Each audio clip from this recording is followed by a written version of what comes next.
ఎక్కడో పరాయి దేశంలో పుట్టినటువంటి యేసు వాడిక్కడ మాకు దేవుడు ఎలా అవుతాడు అని మాట్లాడుతున్నారు కదా. ఒక్కటై ఉన్నటువంటి ప్రపంచాన్ని, భూమంతటిని దేశాల వారీగా విభజించుకొని పరాయి దేశపు దేవుడని నువ్వు మాట్లాడితే, అదే లెక్కలో విభజన చేసుకుంటే నీ రాష్ట్రం కానటువంటి రాష్ట్రంలో పుట్టినటువంటి కొందరు దేవుళ్ళు నీకు దేవుళ్ళు ఎలా అవుతారు? నీ జిల్లాలో పుట్టినటువంటి కొంతమంది దేవుళ్ళు నీకు దేవుళ్ళు ఎలా అవుతారు?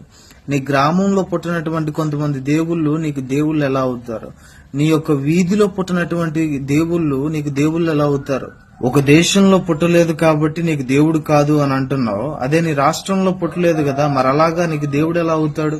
నువ్వు దేవుడు ఎలా అని ఎలా పిలుస్తావు? అలా అంటే ఒప్పుకుంటావా? ఒప్పుకోవు కదా. 9 గ్రహాలు విశ్వం గురించి ఆలోచన చేస్తే మరి ఆయన భూమి మీద పుట్టాడు కాబట్టి భూమి మీద అందరికీ ఆయన దేవుడే అవుతాడు. ఆ లెక్కలో మాట్లాడుకుంటే, విశ్వాన్ని ఆలోచన చేస్తే, గ్రహాలను ఆలోచన చేస్తే, భూమి మీద పుట్టాడు కాబట్టి భూమి మీద ఉన్న వారందరికీ దేవుడు అవుతాడు కదా.